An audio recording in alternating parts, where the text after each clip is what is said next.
అంటే ఏవైతే చోట్ల కూడా హామీలు నాయకులు. అమలు చేయగలమో అటువంటి వాటిని మాత్రమే ప్రజలకు చెప్పే ప్రయత్నం చేయండి కానీ, లేనిపోని అపోహలు కలిగించొద్దు అని చెప్తున్నారా మీరు? ప్రతి పార్టీకి చెప్తున్నాను. బిల్లులో హ్మ్. బియ్యం తీసినే వాళ్ళు తెలుగుదేశం పార్టీ అడ్డంగా హామీలు ఇచ్చిన, 2019 ఇంతకుముందు వాళ్ళు హామీ ఇచ్చిన, హ్మ్. చెప్తున్నాను అడ్డంగా హామీలు ఇచ్చి ఓట్ల కోసం ప్రజల్ని బెచ్చగాలం చేస్తున్నారు వీళ్ళు. హ్మ్. పచ్చి స్వార్థం కోసం తమ అందం ఎక్కడం కోసం రాష్ట్ర ఏదో హ్మ్. కవరింగ్ ఏదైనా గవర్నమెంట్ స్టోర్ రాసుకుంటారు. మేము ప్రణాళిక వేసాం. వాళ్ళు చంద్రబాబు గారి హయాంలో ఒక పాజిటివ్ ఎక్స్‌పెక్ట్ నడుస్తుంది. ఫ్యాక్టరీ. బట్ హ్మ్. మెటీరియల్ అవ్వటానికి అస్సాంలో కూడా వస్తాయండి ఇండస్ట్రీలు కొన్ని. హ్మ్. యువతను ఉపాధి ఒక ఇండస్ట్రీగా తయారు చేసే అవకాశం మనకి విభజన హామీలో రాయితీలు ఇన్సెంటివ్స్ ఉంటాయి. దాని రాకుండా రాజస్థానందరికీ క్యాఫే ఏది మన ప్యాకేజీ ఆ రోజు 24,000 కోట్లు అంటే ఇప్పుడు 10,000 కలిసి 50,000 కోట్ల ప్యాకేజీకి రూ. 1 రాలేదండి. ఆ 300 కోట్లు దీనికి సంబంధం లేదు. హ్మ్. దాని గురించి మాట్లాడలేదు. కడప ఉక్కు కర్మాగారం పెడితే మనకు వస్తాయి. రిజర్వేషన్లు హ్మ్. ఉంటాయి. ఇది వాళ్ళందరికీ ఉంటాయి. ఎవరికండి యువత ఇప్పుడు నా మీద ఇప్పుడు మీ దగ్గర కామెంట్ చేసే వాళ్ళు కూడా కొంతమంది ఉన్నారు. వీళ్ళకి కొంతమందికి అందరూ కులగజ్జి, మత పిచ్చి, లేదా ఢిల్లీలో మోడీ గారి పిచ్చి. ఏందండి ఇది నాకు అర్థం కాదు. ఈ హ్మ్. గజ్జీలు ఏంటిది?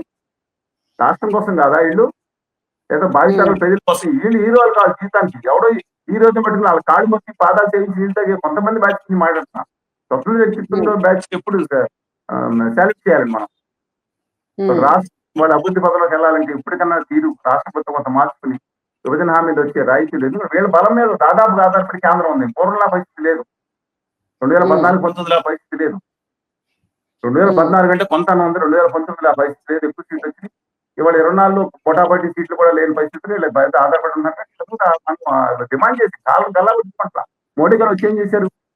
అంతకుముందు మట్టి పెడతారు మట్టి ఇచ్చి ఆ మురికి నీళ్ళు కళ్ళలో కొట్టి నెత్తి మీద జల్లించిపోయారు ఆయన. ఇప్పుడు వచ్చి హ్మ్. బూడిద ఇచ్చారు. చాక్లెట్, హ్మ్. కాఫ్లెట్, ఒక ఆమ్లెట్ నెత్తి మీద వేసిపోయారు. హ్మ్. అప్పులతో మీరు సావండ్రా ఒరేయ్ సన్నాసవ్వాలా అని చెప్తున్నారు. వీళ్ళేమో హ్మ్. తిడతలు భజన చేస్తున్నారు. హ్మ్. ఆయన సో, ఈ పొరపాటు 1 ఇయర్ పాలనలో ఆయన చంద్రబాబు అన్నాడు అంటే మొన్నొచ్చి. ఐటీ చంద్రబాబు సెక్టార్‌ని నాయుడు గారిని ఆన్ మామూలు తిట్టుకొని తిట్టారు లాస్ట్ టైం. హ్మ్. అందరూ ఓటేసింది ఇద్దరు ఇంతకుముందు జగన్ గారు ఇండైరెక్ట్ గా, ఇప్పుడు కూడా ఇండైరెక్ట్ గా, వీళ్ళు డైరెక్ట్ గా. అందరూ ఆ గుమ్మా వ్యాపారికి బానిసలుగా మారిపోయారు లేదా వాళ్ళు ఆలోచించుకోవాలి. తెలుగు జాతి ఆత్మని ఎక్కడ తాకి పెడుతున్నారో లేదో. హ్మ్. ఓకే. సార్ మరి అయితే ఇప్పుడు ఈ 1 ఇయర్ పాలనలో ఐటీ సెక్టార్‌ని ఆంధ్రాకి తీసుకొచ్చి యువతకు ఉద్యోగాలు కల్పించడంలో ప్రభుత్వం విఫలమైందని అనుకుంటున్నారా? ఈ 1 ఇయర్ వైస్‌గా చూసుకుంటే.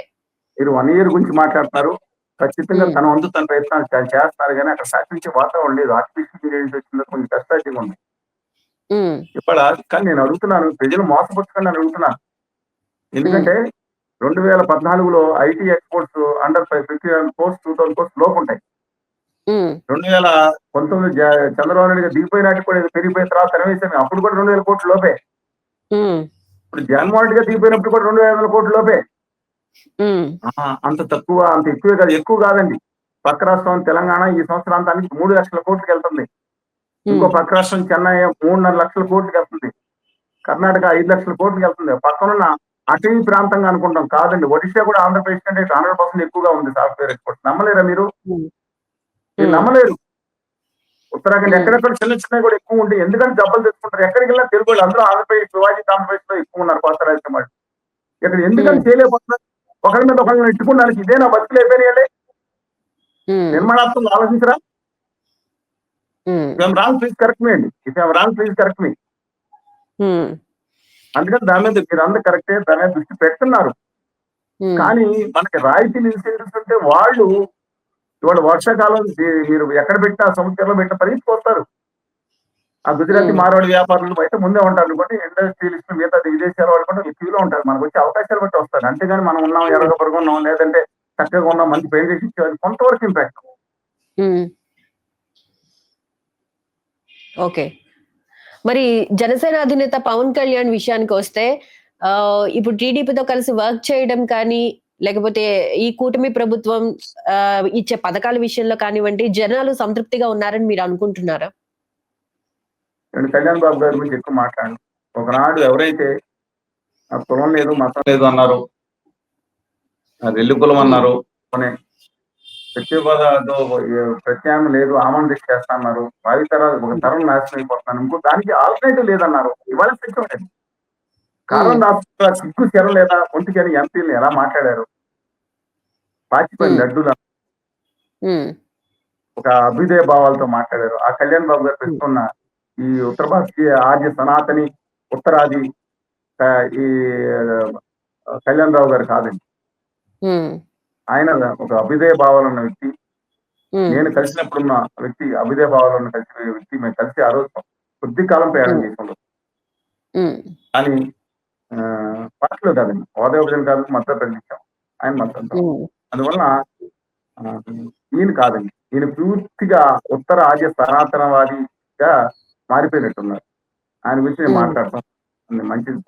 అలాగే సార్, ఇప్పుడు తిరిగి అలాంటి కళ్యాణ్ బాబు గారు యువత లేకపోతే ఈయనేంటండి సినిమాలు ఉపాధి లేదు, అసలు అందరూ సినిమాలు చూసి చొక్కాలు చింపుకోవడం అని అడ్వైస్ ఏంటండి. మా చిన్నప్పుడు ఈ సినిమా ఫ్యాన్స్ కూడా సినిమా దగ్గర చొక్కాలు చింపుకునేవారు కాదు.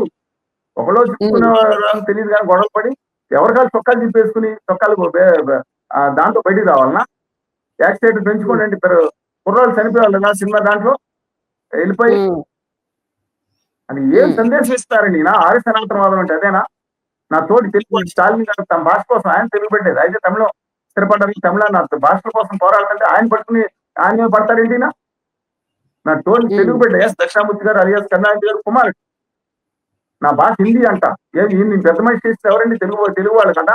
99 పానీయ సినిమాలు ఉన్నాయా వారి గౌరవనీయులు సత్య పవర్ఫుల్ స్టార్ బన్నీ గారన్నా, లేకపోతే రామచంద్ర గారన్నా, ఎన్టీఆర్ గారన్నా, ఎవరికన్నా ఉన్నాయి? నిఖిల్ గారు. నేను అడుగుతా ఉన్నాను, ఈయనంతా పెంచి పెద్ద చేసిందంతా కూడా నేను స్టేజ్ తీసుకొచ్చిన ధర్మాన్ని ఇచ్చింది తెలుగు ప్రేక్షకులు. హిందీలో చేసుకుంటే ఏం కావాలని నాకు అర్థం కాదండి. డూ రెస్పెక్ట్ వాళ్ళ అభిమానులు ఏమన్నా ఆయన మాటలే చెప్తున్నా. దక్షిణాది నిలబడాలి, ఉత్తరాది అహంకారం నశించాలి నేనన్నది కాదు. ఫస్ట్ ఆయన అసలు గట్టిగా మాట్లాడేది, అందరం గట్టిగా నిలబడతాం ఫస్ట్ నుంచి అనుకోండి. అసలు ఇంకా గట్టిగా పట్టిగా మాట్లాడే మిస్టర్ పైన ఢిల్లీలో నిలబడేట్టు మాట్లాడు, ఉత్తరాది అహంకారం నశించాలి, ఉత్తరాన్ని ఒప్పుకోరు. ఏం మాట్లాడను నేను ఈ దేశ రాజకీయాల్లో ఇలాగా మరీ మారిన వ్యక్తిని ఇంతవరకు పీలు మోడీ గారు ఉన్నారు, రాజనాథ్ గారు ఉన్నారు, ఏదో అనుకున్నారు. అబ్సల్యూట్లీ 1930-40 దశకు నుంచి ఇలాంటి రాజకీయ వ్యక్తి నేను చూడలేదండి. కంప్లీట్ పొద్దున మాట్లాడారు, పాకిస్తాన్ ఇండియా మీద ఎలక్షన్ దాడి చేస్తుందని నాకు చెప్పారు ఇస్లాం వర్గాలు అన్నట్టు మాట్లాడి, సాయంత్రం బయటికి నాకేమో చెప్తారు కానీ నా ఫ్రెండ్స్ పాకిస్తాన్ అన్నట్టు మాట్లాడి ప్రచారం అయితే most important and sensitive issues as for Indian security is concern.